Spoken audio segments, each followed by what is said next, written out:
गुरुवारी आवर्जून करा हे उपाय, क्षणात बदलेल तुमचं झोपलेलं नशीब, पैशाचा पडेल पाऊस.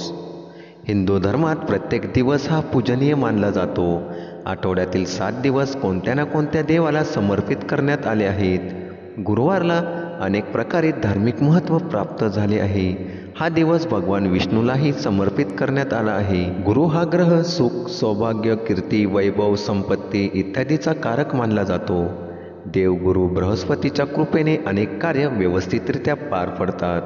वैवाहिक जीवनातील अडथळे दूर होतात. गुरुवारी काही महत्त्वाचे उपाय केल्याने कुंडलीतून गुरुदोष दूर होतो आणि भगवान विष्णूच्या कृपेने जीवनात सुखशांती येते. तसेच प्रगती आणि लाभाच्या नवीन संधी मिळतात.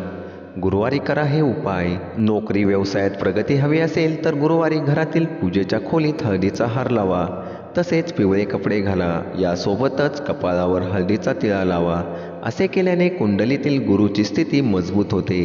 जीवनात सतत येणाऱ्या समस्यांपासून मुक्ती मिळते. यासोबतच घराच्या मुख्य प्रवेशद्वाराच्या दोन्ही बाजूला हरभरा डाळ आणि गूळ ठेवा. गुरुवारी सूर्योदयाच्या वेळी स्नान करून ध्यान करावे. भगवान विष्णू आणि देवी लक्ष्मीची पूजा करा. पूजेनंतर देवीला केळी अर्पण करा. तसेच पिवळी फुले, हरभरा डाळ आणि गूळही अर्पण करा. यानंतर विष्णू सहस्त्रनामाचे पठण करा. असे केल्याने घरात सुखसमृद्धी वाढते. गुरुवारी पिवळे वस्त्र परिधान करून केळीच्या झाडाची पूजा करणे खूप शुभ मानले जाते. केळीच्या मुळाला हरभऱ्याची डाळ, गूळ अर्पण करून तुपाचे 5 दिवे लावावे. यानंतर भगवान विष्णू आणि देवी लक्ष्मीची पूजा करावी. असे केल्याने वैवाहिक जीवनातील अडथळे दूर होतात. नोकरीत बढती आणि पगारवाढ मिळवण्यासाठी पिवळ्या कपड्यात पिवळी फुले, नारळ, पिवळी फळे, हळद, कच्चे मीठ बांधून गुरुवारी मंदिरात अर्पण करा.